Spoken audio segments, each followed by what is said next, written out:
안녕하십니까. 사랑하는 우리 꿈꾸는 교회 식구 성도 여러분, 오늘도 귀한 한 주간의 시작인 월요일에 복되고 기쁨이 가득한 한 주간과 오늘 하루가 되시기를 간절히 축원합니다. 잠시 기도하시고 오늘의 말씀을 나누도록 하겠습니다. 하나님 아버지, 감사합니다. 오늘도 귀한 날을 주시고 또 한 주간을 살아가게 하여 주셔서 감사합니다. 사회적으로 국제적으로 코로나19로 인하여 너무나 큰 염려와 걱정 가운데 있사온데, 하나님, 이 모든 질병과 하나님 이 환경 가운데 우리 모든 사랑하는 성도들을 구원하여 주시고 지켜주시고 복을 내려주셔서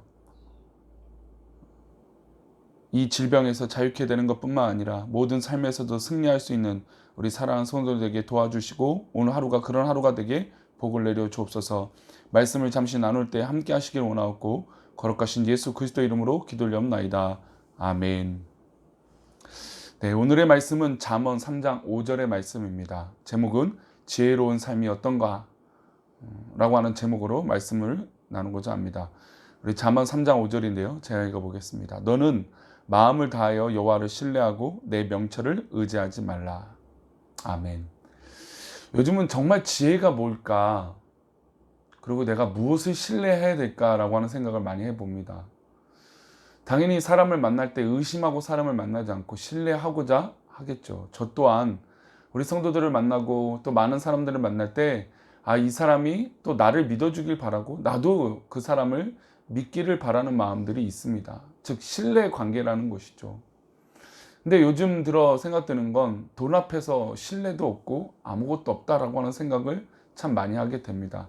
물론 믿음의 사람들은 그렇지 않겠지만 세상 사람들과 하나님 백성이 아닌 사람들은 이 신뢰라고 하는 이 전제 조건이 과연 옛날처럼 따뜻한 온정이 있고 사람에게 사는 그런 인간관계로 신뢰가 있는 것일까라고 하는 의문점도 듭니다.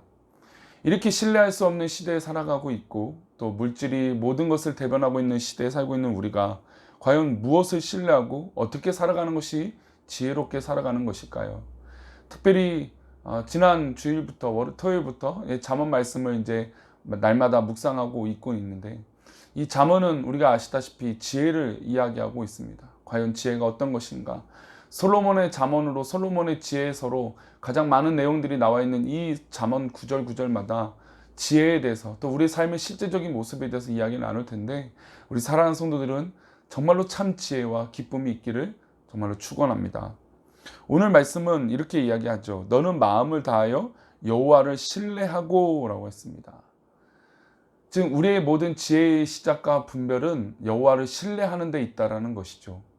그런데 그 신뢰하는 데 있어서 온 마음을 다하라고 말씀하고 있습니다. 신뢰하는데 적당히 신뢰할 수 없는 것이죠. 신뢰하는데 내 것은 숨겨놓고 상대방이 나를 신뢰해 주기를 바랄 수 없는 것이죠. 내 모든 것을 오픈하고 내 모든 것을 드러내고 내 모든 것을 말하고 고백할 때 우리에겐 진정한 신뢰가 있는 것인 줄 믿습니다. 사랑하는 성도님들, 우리는 오늘도 온 마음을 다해서 하나님을 신뢰해야 될 줄 믿습니다. 하나님을 신뢰할 때 어떤 작용들이 일어날까요? 그 다음의 구절은 이렇게 나옵니다. 내 명철을 의지하지 말라. 즉 지혜를 이야기할 때 두 가지로 얘기하고 있습니다. 여호와를 신뢰하고 내 명철을 의지하지 말라. 지혜의 동의어는 사실 훈계와 명철이라고 하는 단어입니다. 그러니까 여호와를 신뢰하고 참된 지혜로운 사람은 내 지혜, 내 명철, 내 지식을 의지하지 말라는 것이죠. 참된 지혜로운 자는 분별하는 삶이 있는 것이고 그 분별하는 방법은 다른 것이 아니라 오직 마음을 다하여 여호와를 의지하고 신뢰하는 것입니다. 그래서 사실은 지혜로운 사람의 삶의 태도를 가르치고 있는 말씀이 바로 이 잠언에 계속되어지고 있습니다.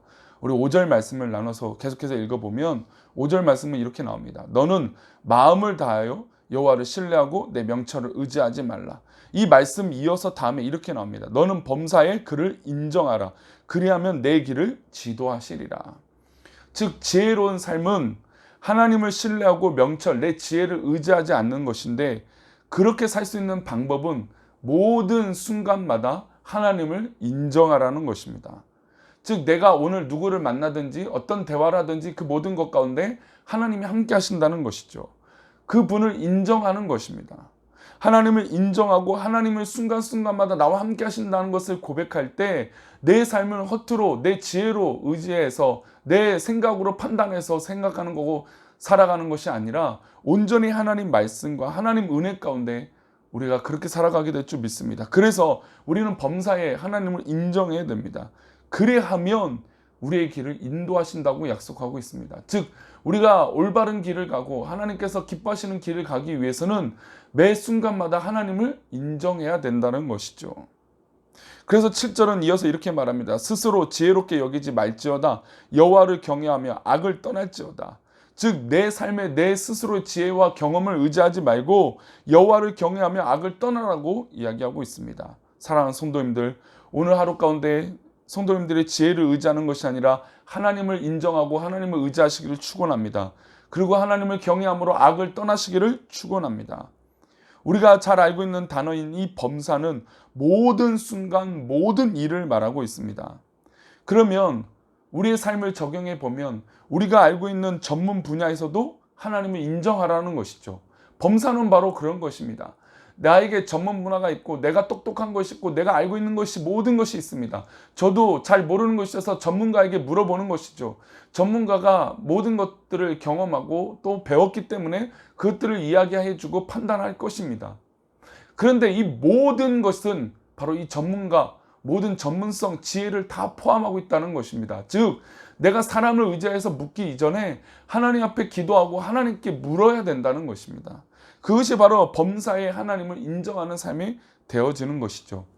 우리가 잘 알고 있는 베드로는 전문가입니다. 어부이죠. 전문가예요. 그는 물고기 낚는 건 최고의 자랑할 수 있는 삶에 이야기할 것들이 너무나 많은 삶이었을 것입니다. 그런데 예수님께서 그에게 나타나셔서 깊은 곳에 그물을 던지라 했을 때 자신이 전문가이기 때문에 그 말을 듣지 않았다면 하나님의 은혜를 경험하지 못했을 것입니다. 즉 범사에 하나님을 인정하는 것은 내가 아무리 똑똑하고 잘 알고 있고 내 경험이 출중할지라도 하나님을 인정하고 하나님 말씀에 순종할 자세가 바로 범사에 하나님을 인정하는 삶이 바로 그런 모습이라는 것입니다. 사랑하는 성도님들, 우리가 오늘도 어떤 상황이 있든지 하나님을 인정하는 그런 순종의 기쁨의 고백이 있기를 축원합니다. 그러면 하나님께서 우리의 갈 길을 열어주실 줄 믿습니다. 베드로의 삶은 어부의 길이었습니다. 그러나 예수 그리스도의 말씀에 순종했더니 그 말씀을 의지해서 사람을 낚는 어부가 되었다는 것이죠. 즉 하나님께서 기뻐하시는 삶의 모습이 있고 결과들이 있다는 것입니다. 내가 원하는 결과가 있고 하나님께서 기뻐하시는 결과가 있는데 우리 믿음의 사람들은 내가 원하는 결과가 아니라 하나님께서 기뻐하시는 결과로 그 뜻에 그 범사에 순종하고 인정함으로 하나님 뜻대로 살아가는 백성들이 되어져야 될 줄 믿습니다. 그리고 지혜로운 사람은 어떤 사람입니까? 11절과 12절은 이렇게 말합니다. 11절입니다. 내 아들아 여호와의 징계를 경히 여기지 말라. 그 꾸지람을 싫어하지 말라. 우리가 좋은 것만 여기는 것이 지혜로운 것이고 복된 삶이 아니라는 것입니다. 11절의 말씀은 여호와의 징계를 경히 여기지 말고 꾸지람을 싫어하지 말라는 것입니다. 즉 우리 삶 가운데 불편하고 어려운 일이 일어났을 때 이것을 멀리하거나 그냥 부정하는 것이 아니라 그 삶 가운데도 그 꾸지람 가운데도 하나님의 놀라운 뜻이 있다는 것이죠. 우리 사랑하는 부모님이 자녀를 훈육하고 교육할 때 우리 자녀들을 망하라고 그 훈계들을 하지 않을 것입니다. 잘 되라고 복되라고 훈계하고 또 때로는 매를 들기도 할 것입니다. 여호와의 징계는 바로 그런 것입니다. 하나님께서 우리를 모르셔서 징계하실까요? 하나님께서 우리의 사정을 모르셔서 꾸지르실까요? 아닙니다. 모든 것을 알고 계십니다. 그래서 우리 앞에 일어난 이 징계와 또 혼란과 이 고난은 오히려 하나님께서 우리의 길을 인도하여 주시는 내 길을 인도해 주시는 놀라운 훈계요, 징계요, 꾸지람인 줄 믿습니다. 그래서 내 앞에 있는 이 어려움과 고난 때문에 우리 사랑하는 성도님들 낙심하지 않기를 축원합니다. 하나님께서 기뻐하시는 지혜로 말미암아 오늘 하루가 그렇게 빛이 나기를 축원합니다. 12절 말씀 이어서 이렇게 말합니다. 대저 여호와께서 그 사랑하시는 자를 징계하시기를 마치 아비가 그 기뻐하는 아들을 징계함 같이 하시느니라. 말씀드린 대로 하나님께서 우리를 자녀로 삼으셨고 마치 아버지가 아들을 사랑함으로 징계하는 것 같이 하나님께서 우리를 징계하신다는 것이죠. 어떻게 보면 사랑하는 사람이 아무런 얘기하지 않고 무관심한다는 것은 그건 사랑하지 않는 것일 수도 있습니다. 정말 하나님께서 우리를 사랑하시기 때문에 우리를 훈계하시기도 하고 꾸지람하시기도 하고 징계를 때로 내리시기도 한다는 것입니다. 그렇다면 이 징계와 고난이 우리 삶의 끝일까요? 아닙니다. 끝이 아니죠. 하나님 뜻 가운데 범사에 하나님을 인정하고 때로는 징계 가운데 하나님을 인정한다면 하나님께서 우리의 길을 열어주실 줄 믿습니다. 이게 진짜 지혜로운 삶이라는 것이죠. 사랑하는 성도님들, 오늘도 우리 가운데 좋은 일이 있을 수도 있고 또 때로는 고민할 만한 일들이 있을 수도 있습니다. 그러나 이때 정말로 하나님을 인정함으로 좋은 일이든 또 때로는 고난일지라도 하나님을 인정함으로 하나님 사랑 안에 아버지 품 안에 살아가는 기쁨이 있기를 축원합니다. 하나님께서 우리에게 주시는 훈련과 모든 과정들은 나를 사랑하시기 때문에 주시는 과정입니다. 그래서 우리 꿈꾸는 교회 지금 이 현실은 하나님께서 축복의 통로요, 또 이후의 모든 과정 가운데 결과로 하나님 뜻 가운데 복 내려주시고 갑절로 갚아주시며 저 원수들을 무릎 꿇게 하시며 하나님께서 축복의 길로 우리 모든 성도들을 이끌어 주시는 귀한 과정인 줄 믿습니다. 그러니 지금 당하는 고난을 어떻게 보면 즐겨봅시다. 그리고 이 모든 고난들을 하나님 뜻 가운데 이겨낸다면 정말 하나님의 아버지의 크신 사랑이 우리 모든 성도들 가운데 우리 꿈꾸는 식구들 가운데 일어날 줄 믿습니다. 오늘도 그런 기대로 살아갑시다. 하나님을 인정함으로 살아갑시다. 그렇게 살아가시기를 축원합니다. 기도하겠습니다. 하나님 아버지, 오늘도 이 말씀을 붙들고 살아갑니다. 우리가 지혜롭게 살아가는 것은 바로 하나님을 인정하는 것입니다. 나를 인정하고 내 지혜를 인정하는 것이 아니라 하나님을 인정하며 살아가는 것인 줄 믿사오니 우리 모든 사랑하는 성도들이 이 지혜로 살아갈 수 있도록 복을 내려 주시옵소서. 우리 사랑하는 성도들에게 하나님 크신 은혜를 베풀어 주셔서 우리의 고난과 징계가 이것이 끝이 아니라 앞으로 하나님 뜻 가운데 이 모든 과정이 있는 것인 줄 믿사오니 믿음으로 승리할 수 있도록 복을 내려 주시옵소서. 우리 성도들과 함께 하실 것을 믿고 감사하며 오늘도 귀한 하루 되게 하실 것을 믿사옵고 거룩하신 예수 그리스도 이름으로 기도 올려옵나이다. 아멘.